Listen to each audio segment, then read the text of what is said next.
السلام عليكم ورحمة الله وبركاته. اهلا بكم يا حبايب قلبي في فيديو جديد. معاكم دينا من مطبخ دنا. النهاردة ان شاء الله هنعمل مع بعض اصابع البانيه المقلية.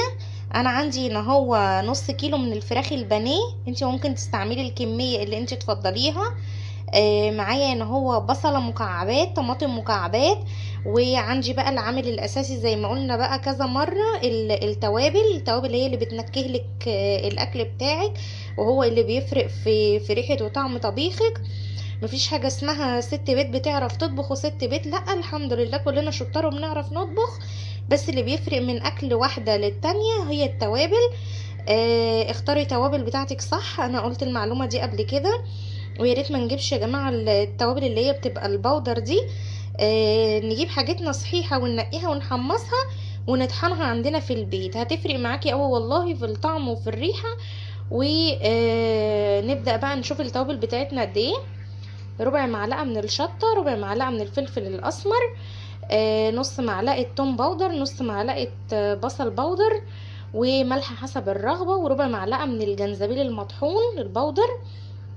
وهنقلبهم كلهم كده مع بعض، وهحط في الخلاط الطماطم والبصل وعليهم التوابل دي، ومعلقتين من الزبادي. ما عندكيش معلقتين من الزبادي هتحطي معلقتين من اللبن الحليب. ما عندكيش ده ولا ده زي ما انا عامله كده، مش هتضيفي اي حاجه غير المكونات اللي انا قلت عليهم دول بس اللي هيتضربوا في الخلاط. وهبدا ان انا اتبل بيهم البانيه بتاعي واسيبه في التلاجة لمدة ساعة او ساعتين على حسب ما انت عايزاه. ممكن تتبليه قبلها بفترة، مش مشكلة برضو براحتك. هنشوف هنعمل ايه كده هو مع بعض وهرجع لكم تاني. اهو بقى زي ما انتوا شايفين معايا ده الخليط اللي انا ضربته كده مع بعضه في الكبة بتاعتي. ودي اصابع الفراخ اهي، ومعايا اهو بولة. هاخد كده اصابع الفراخ واحطها هنا اهو في البولة دي بالشكل ده كده اهي، وهبدأ ان انا احط عليها الخليط ده بالشكل دوت، واقلبه بقى فيها واسيبه كده مثلا مش اقل من ساعة. عايزة تسيبيه ليلة براحتك. اسفة ان انا بشتغل بايديا، بس انا مش بحب ان انا استخدم الجلافز. ما برتاحلوش بصراحة، وكلنا اصلا في بيوتنا كمان بنستعمل ايدينا عادي يعني ما فيهاش مشكلة، وانا غاسلة ايدي كويس جدا. هسيب بقى الخليط يرتاح مثلا ساعة، وبعد كده نيجي نشوف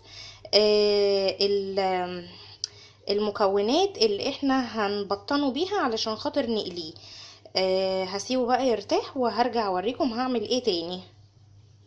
ورجعنا تاني مع بعض علشان هنشوف هنعمل مع بعض اصابع البانيه ازاي. انا عندي البانيه اهو اللي انا تبلته سبته لمدة ساعة، وعندي هنا هو خلطة هقول لكم عليها دلوقتي، وعندي بيضتين عليهم رشة ملح ورشة فلفل اسمر، وانا ضربتهم كده كويس بمضرب سلك.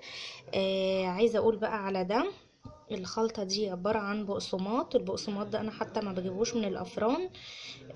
ده لما بيبقى عندي فينو من السندوتشات بتاعت بنتي، بنشفه كده بحمصه شوية يعني في الفرن لحد ما ينشف شوية، واسيبه يهدى وابدأ اطحنه كده في الكبة بتاعتي.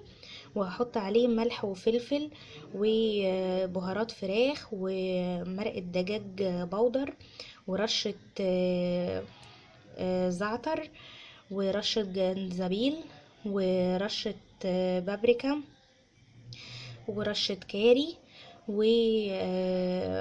وحبهان باودر. وبقلبهم كويس قوي كده هو مع بعض، وطبعا ملح وفلفل طبعا.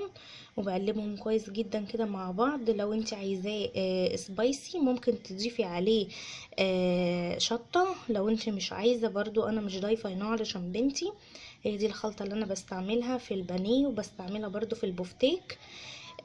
هشوف بقى هعمل ايه. انا هاخد البانيه ده كده هصفيه على مصفى سلك بحيث ان انا انزل منه التتبيله بتاعته كلها، وهنرجع نشوف هنعمل ايه تاني مع بعض. اهو يا جماعه انا صفيت اصابع البانيه بتاعتي اهو، وهبدا ان انا احط عليها البيض.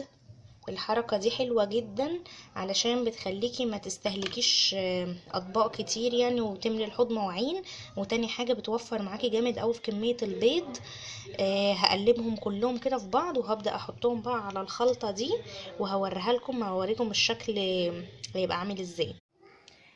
زي ما حضراتكم بقى شايفين كده معايا، انا خلاص خلصت اصابع البانيه كلها اهي، الحمد لله عملت لي طبق كبير اهو حلو. طبعا ريحه وطعم طبعا ما اقولكمش، انا دقتها قبل ما اصور، حلوه جدا جدا جدا. وريحتها نفاذه قوي. انا بس نسيت انبه على حاجه، انا اسفه، انا حطيت مع الخلطه دي، مع البقسماط والتوابل دي، حطيت معاها توم باودر وبصل باودر. من البصل البودر معلقه، ومن التوم البودر نص معلقه.